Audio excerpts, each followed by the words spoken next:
سورہ حدید کی آیت نمبر 7، آمنوا باللہ ورسولہ وانفقوا مما جعلکم مستخلفین فیہ، جس چیز میں اللہ نے تمہیں خلافت عطا کی ہے، دولت دی ہے، مال دیا ہے، جائیداد دی ہے، اولاد دی ہے، ذہانت دی ہے، فطانت دی ہے، خطابت دی ہے، جو دیا ہے لگا دو، کھپا دو، خرچ کر دو اللہ کے دین کے لیے۔ یہ ہے پہلی خلافت۔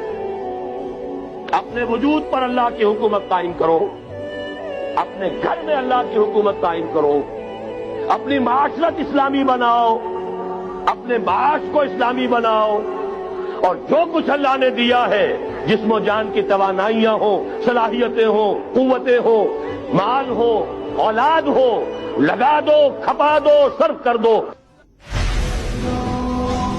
ایمان دل میں اتر جائے تو کون نہیں جانتا کہ دل میں جو بات اتر جائے وہ عمل پر ضرور اثر انداز ہوتی ہے۔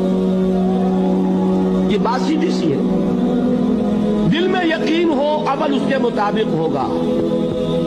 2 اور 2 4 کی طرح مثالیں دے دوں آپ کو۔ آپ کو یقین ہے آگ جلاتی ہے، آپ ہاتھ ڈالتے ہیں اس میں، کیوں؟ یقین ہے کہ جلاتی ہے، لہذا کوئی شخص ہاتھ نہیں ڈالے گا، غلطی سے پڑ جائے تو پڑ جائے، جان بوجھ کے کون ڈالے؟ اچھا، میں بلکہ یہاں تک کہا کرتا ہوں کہ یقین تو بڑی دور کی شے، گمان بھی ہو، گمان اس کا نتیجہ بھی عمل میں نکل آتا ہے۔ کون شخص نہیں جانتا کہ سارے سانپ زہریلے نہیں ہوتے؟ معلوم ہے نا، لیکن جو سانپ ہے پتہ نہیں کب وقت یہ زہریلا ہو، ہے کہ نہیں؟ یقین نہیں ہے کہ یہ زہریلا ہے، ہو سکتا ہے کہ زہریلا ہو، صرف زن ہے نا، آپ قریب پھٹکتے ہوں گے۔